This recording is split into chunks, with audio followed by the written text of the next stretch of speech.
And joining us right now from inside the birds, wait for it, Empire, our friend Geoff Mosher joins us. What's up, Mosh? Mark, what's going on, brother? Same old here. Let me tell you this. You've talked to your fair share of athletes. I've talked to a good number of athletes. It drives me nuts now in this day and age when so many athletes are now hosts, like the Kelsey brothers and the New Heights podcast and all that stuff. And they did a great job with Howie Roseman. They get things out of Howie that like you and I couldn't get out of Howie, unfortunately. What do you get any of that little? I don't know, that little competitive twinge in you when you see those guys get everything out of Howie? I laugh because I think a lot of Eagles media would tell you they haven't gotten a lot out of Howie in several years. But really, I know it drives me crazy. Yeah, no, I mean, listen, does it mean we all have to work a little harder? Sure, but on the flip side, I'm probably going to be out of the business because of athletes doing their own podcasts in about 3 years. So everybody subscribe to my Phillies podcast now. Because those guys aren't all into the podcast realm yet. That's true. That's true. They're paid so much and it's guaranteed. They don't need a job after their career's over. Right, not unless like Fox is knocking on their door or something like that. Anyway, in all seriousness, though, we talked on this show briefly about the T.O. saga. And that's one of the things that Howie had talked about was that he was actually on a plane with Terrell Owens when all that hit the fan. When you look back on that, do you have someone that you put most blame on, like Donovan or T.O. or Joe Banner or Jeffrey Lurie or even Andy Reid? Do you look back on that and say there's more blame to go on one person than anybody else? So I feel like I had to play psychologist a lot during that saga those years. And that's a great way to explain it. I got on the beat in 2005. And 2006 was sort of my first year as an Eagles beat reporter. Okay. 5, I was like general assignment. So what a welcome to the NFL that whole era was for me. So here's how I feel about it, Mark. I think that a lot of the I would say the smaller faction that favored T.O. wishes it could have gone differently from both ends. Nobody ever told me it's all Donovan's fault, it's all Terrell Owens' fault. I don't think anybody in their right mind could just assign blame 100% to one person out of all that, or Joe Banner or anything, right? But the people who fall on the side of they should have worked it out, they should have helped T.O. more, are the people who also think that should have happened because it was their best chance to win. Right. So knowing that that's an important caveat, of course you want to win. The whole point is to win. But when that's sort of the reason why we keep this guy or we make him happy or Donovan's got to acquiesce to him is because we want to win, not because it's the right thing to do, not because you're wrong and he's right, but more that we just want to make this guy happy, stop complaining, stop throwing team under the bus. To me, that's almost a flawed logic. I mean, of course, we all should want to win, but you're talking about competitors now, 2 of 53 Donovan wants to win too. And so if the only rationale was make T.O. happy because that'll get us to the win, well, that's not guaranteed. You're not guaranteed to win just because you had T.O. He played in the Super Bowl and they lost the game and he played great, right? So I always look at that situation and say, of course, everybody could have done a little bit better and everybody learned something from it. But it's hard for me not to have looked at that situation and say, Terrell Owens was the one who made that divorce and split happen. It was his behavior that caused it, and to blame other people for not necessarily knowing, especially Donovan, right? Not knowing how to react to it or not placating him, because I was always told once you give in to somebody like that demands once or twice, then it's going to happen all the time.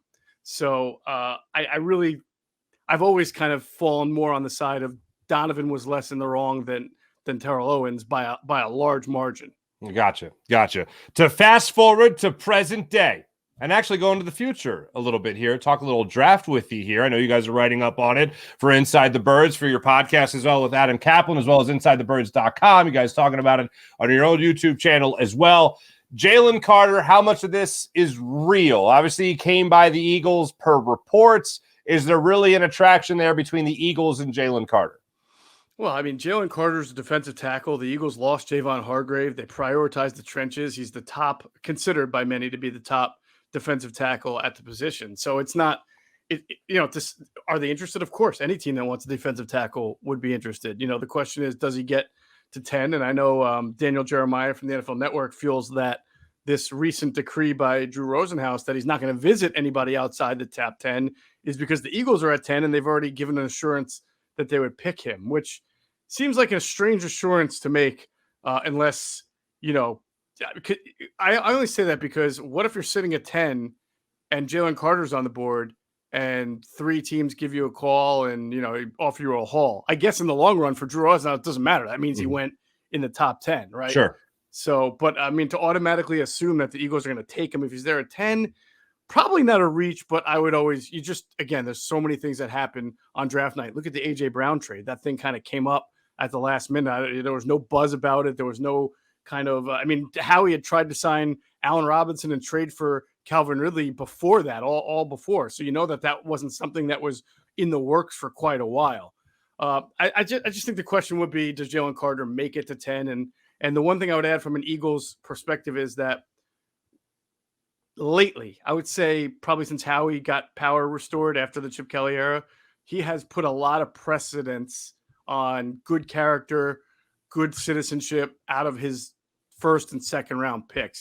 He has taken some gambles in the 6th and 7th round on guys who maybe have maturity issues or character red flags or whatever. And I'm not saying that I know all about Jalen. All I know about Jalen is what everybody else has seen with what happened at Georgia and the car and the death and everything like that. And then there are, of course, reports this, that. I don't know. When I talk to people, I just talk about his talent and abilities, and he's very good. But if any of that is true, or if the Eagles have seen what happened there and feel like from a character standpoint that there's a real question there, then that's going to factor into their decision. And like I said, their history of first and second round, day 1, day 2 picks is to really focus on character. We're a couple of weeks out. Do you see the Eagles being a team that will be aggressive to trade up using that 10th pick and maybe 30th pick or maybe a second round pick, whatever it might be? Or do you see it more likely that the Eagles trade out of the top 10 or even out of the first round?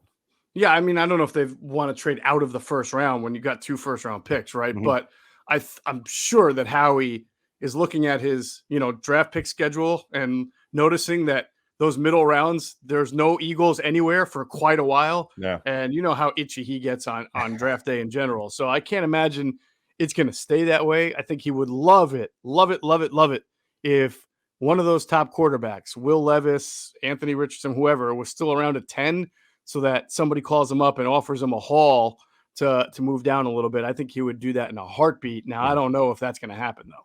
Do you think that they'll move up from 10, or do you think that they'll stay at 10? If they make a pick, let's say, let's not count the 30th pick yet, likelihood that they move up, or like you just said, maybe trade back a little bit? Yeah, I never rule out anything because you just don't know who's there and what situations are going on. Or, they could pick up draft picks in a trade tomorrow that we didn't even anticipate that would make it less urgent for Howie to want to add picks. But as we sit here right now, I would 195% think trade down would be more likely because this guy is trying to turn over a roster and he has no picks in the middle rounds. Very few. Mm-hmm. And this is kind of considered a draft that is not loaded with top end blue chip talent.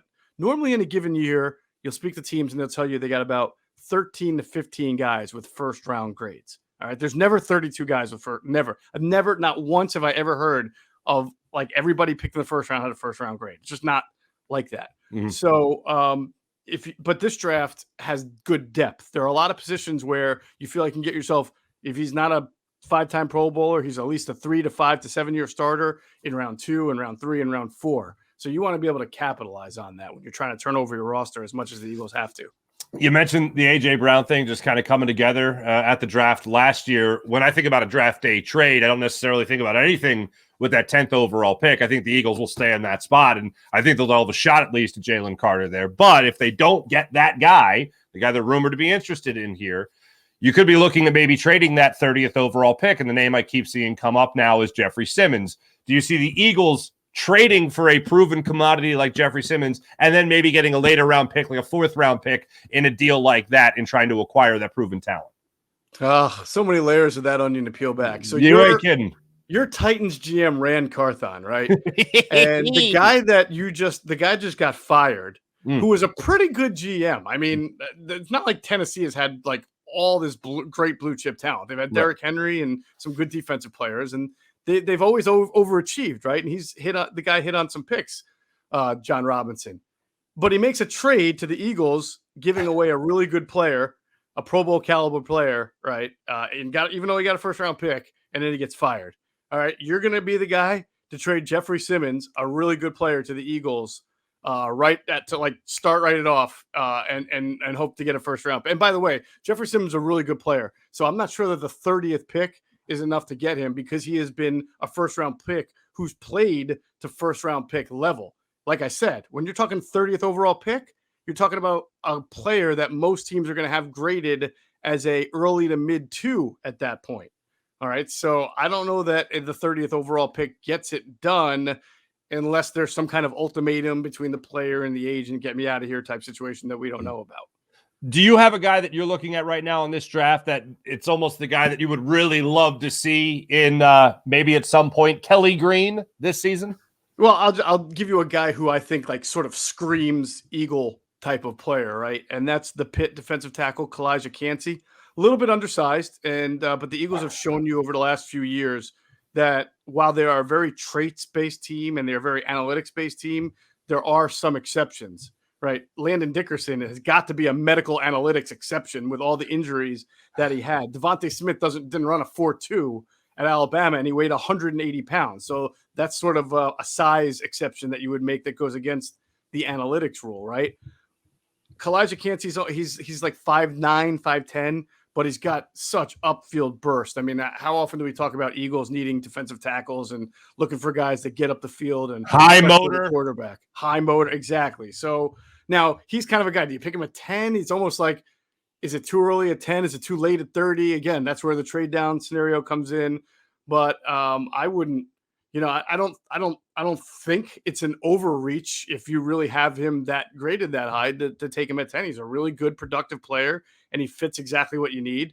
And then I'll give you one other name, because Greg Cosell has been doing a show with us, the Intel with Greg Cosell, and he absolutely loves Mazi Smith, the defensive tackle out of Michigan, to the point where I asked him, and this is going to be coming out Wednesday morning. I said, well, you're speaking so glowingly of him. Why isn't he considered right up there with Jalen Carter? And he said, I don't know. He thinks he's, athletically, productively, and just as good or seemingly in that echelon of a player. And I don't know how much Big Ten. I watch a lot of Big Ten football. I'm a Penn State guy, as you know. Every time I watch the Michigan game, Mark, all you do is hear this guy's name, Mazi Smith. Defensive tackles don't make a lot of actual tackles, right? They push pockets, they open up for the linebackers, but he had almost as many tackles this year as some linebackers have. I mean, he's just that athletic, that twitchy, that good, which is not words usually describe like twitchy and explosive for a defensive tackle. Wouldn't shock me if he's a top half of the first round guy. As we stand here, very much in free agency, a little bit of buzz, not a lot going on right now. That run has happened. Now we're concentrating on the draft. What do you see as right now the biggest glaring need for the Eagles? Well, most people who listen to Inside the Birds know that I go on these like really long rants about how this team never drafts safeties early. And so I've come to like grips with it. They're just not going to draft a safety. And like, I knew they weren't going to take Kyle Hamilton when he was on the board last year. I know that. So we'll set that aside. I have the same rant about cornerback as well, Mark, but they've got Bradbury and Slay. So they're at least all right there. But I think defensive tackle is really the spot. I mean, you look at, you've got Jordan Davis, and I think that there's some fair question marks about what to expect from Jordan Davis in year 2, right? You bring Fletcher Cox back to play one spot next to Jordan Davis. Who's playing the other spot? That other interior tackle spot. Like Kadavius Street? Like a perennial Pro Bowler, Kadavius Street? Well, right now he might be the guy, and that's he's a body. He's a body. Yeah. He's a body. Right. Or it's Milton Williams, who they've always viewed as a nice rotational tackle. I mean, I think the Eagles, they want a stud there. They want a guy that they can pencil in for 7 to 10 sacks a year there, like Fletcher Cox, like Hargrave, like guys before that, Mike Patterson. That's why I think everything starts up front for the Eagles, the way they build their defense. I could sit here and tell you linebacker because they lost both starters and only Nakobe Dean is going to be in that spot. But if you have a better linebacker than Nick Morrow or whoever, Christian Ellis, but you're weak in the defensive line and you can't keep that better linebacker clean, it ain't going to matter much. So it all starts up front. While we're talking about the defense, though, what does Sean Desai do? Like, do we just go, copy and paste what Jonathan Gannon did and just put Sean Desai's name on it? What does he do? What do you know about him? What have you learned about him? What can we expect from him? Now, you can get away with saying the whole copy and paste and do it because right now you're just on a virtual computer screen. There's nobody to throw a hatchet at your face.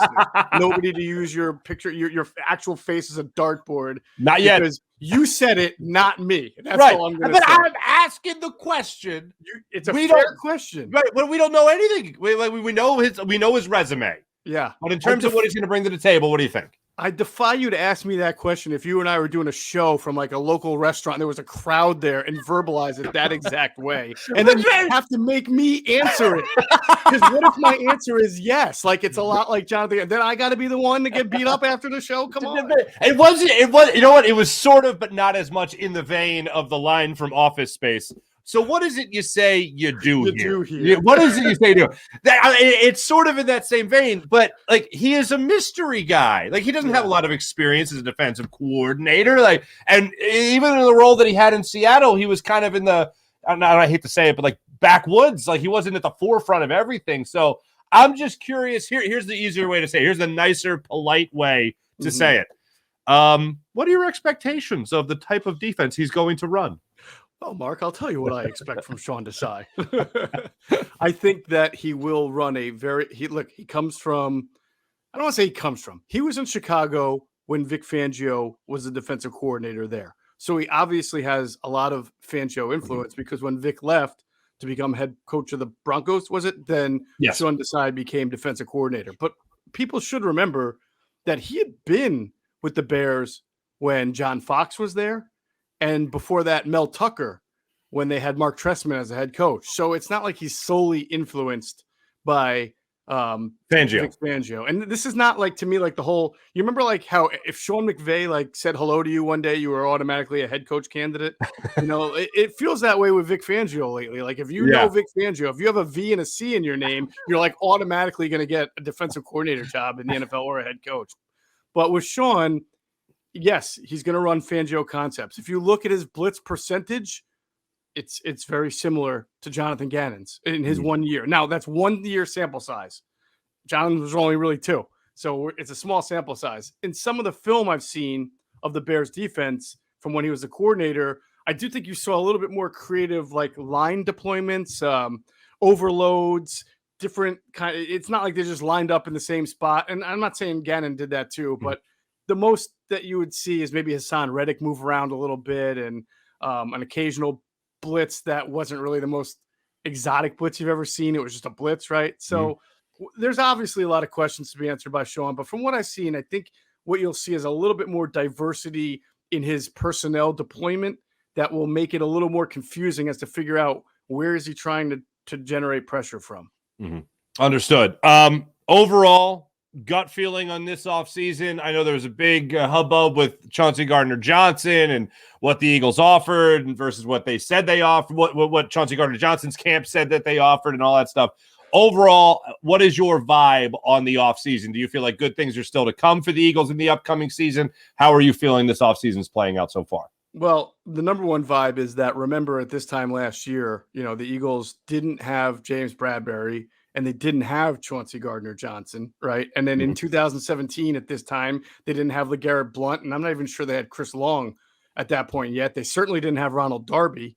So my takeaway is, if you're panicked, which, I think Eagles fans saw last year and they get it now, that Howie's always going to work to improve the roster up until literally the week before the first game. And so when I look at this defense, and we joked about Kentavious Street being a starter and Nick Morrow might be, and who knows who's starting at safety. I mean, Justin Evans is interesting signing, but he missed 3 straight years fully for injuries. So I would say you got a draft, you have more signings available, you have the trade market, you have the cut down day, waiver wire cut down day. So there's more opportunities to improve the roster. But Mark, I would say you may not be as good as you were last year on defense. That's okay. You can't be the same every year. But offensively, this team should be really good still because almost the entire offense is back. I mean, a new right guard, yeah. New running back, lead running back, yeah. But for the most part, the guys that make the offense go, A.J. Brown, Devontae Smith, Jalen Hurts, Dallas Goedert, and most of that offensive line is back. And that's a great luxury to have. And, in honor of last year, I'll just ask you this question. Is Jalen Hurts the guy? Nah, of course he's the guy. He's the guy, but this is a weird league. I believe he's going to be the quarterback for a long time, and I think he's a great leader. He's proved a lot of people wrong. I didn't expect such a quick ascent from him at all. But who saw like Carson Wentz taking a step? Now, just because it happened to Carson doesn't mean it's going to happen to everybody else. But there's a couple of who saw Russell Wilson just completely falling off the face of the earth as a quarterback and collapsing like this. Maybe some people did. I didn't. I thought he was going to be pretty decent in Denver. Mm-hmm. So I don't expect that of Jalen at all. But this is a league where the things that you don't expect always seem to be lurking right around the corner. Mm-hmm. No, I'm with you there 1,000%. Make sure you guys check out the latest installment of Inside the Birds podcast, dropping at the time we air this today, Wednesday, correct, sir? Yes. Well, it'll be out 6 a.m. Wednesday. So yeah, the same time, right? Well, there you go. So technology is really crazy, man. It's crazy how that works. From Inside the Birds Empire, Geoff Mosher. Catch the new episode of Inside the Birds. Also with Adam Kaplan as well. Make sure you guys also catch Q&A, Quentin Michael, Jason Avant, and all the fun festivities. Greg Cosell breaking it all down as well with the Inside the Birds Empire. Geoff Mosher, thanks so much, brother. That would be King Geoff Mosher. It's an empire. Right? You're the sir. I'll go with sir. I'll go with Caesar. Caesar. Hail Caesar. Geoff Mosher. Thank you. That's appropriate. Geoff Mosher joining us here on the Rothman Orthopedics guest line. Thanks, Geoff. See you guys.